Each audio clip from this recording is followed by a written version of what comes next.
ఇంట్లో ఉంటే టైంపాస్ అవ్వట్లేదని ఇలా మా అమ్మ ఇంటికైతే వచ్చేసాను. మా అమ్మ అయితే మా బుడ్డోడిని సంకలో యేసుకొని వంటలు నేర్పిస్తాంది. ఇప్పటి నుంచి ట్రైనింగ్ ఇస్తుందంట. సో, మా బుడ్డోడికి ఇదే మంచి ఛాన్స్‌లే అని ఆ రొట్టెని ఇటు అటు తిప్పి తిప్పి దాని ప్రాణం అయితే తీసేసిండు. ఇంక ఫైనల్లీ మా అమ్మ ఆ రొట్టె తీసుకొని పెద్ద గిన్నెలో వేసేసుకొని పిసికింది పిసికింది. ఎందుకు పిసుకుతాందో, ఏం చచ్చదో నాకైతే అర్థం అవ్వట్లే. "ఏంమ్మో ఏం చచ్చినావు" అని అడిగితే, "నీకెందుకు పప్పా నువ్వు నోరు మూసుకొనుండు. నేను చేస్తూ ఉంటే నువ్వు చూస్తూ ఉండు" అంటోంది. ఒక పక్కన తిడుతోంది. ఒక పక్కన వంట అయితే చేస్తాంది. ఇక సర్లే అని మా బుడ్డోడు అస్సలు ఉండడంలే మా అమ్మ దగ్గర.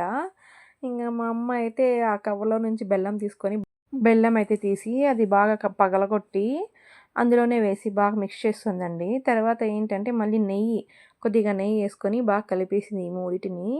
సో, ఈ మూడిటిని బాగా కలిపిన తర్వాత లడ్డూల్లాగా అయితే చేసింది. "ఏంటి మా ఇది" అంటే మలీదా అంటుంది. మలీదా అయితే చానా బావుంది ఫ్రెండ్స్. అయితే టేస్ట్ అయితే బావుంది. మీలో ఎంతమంది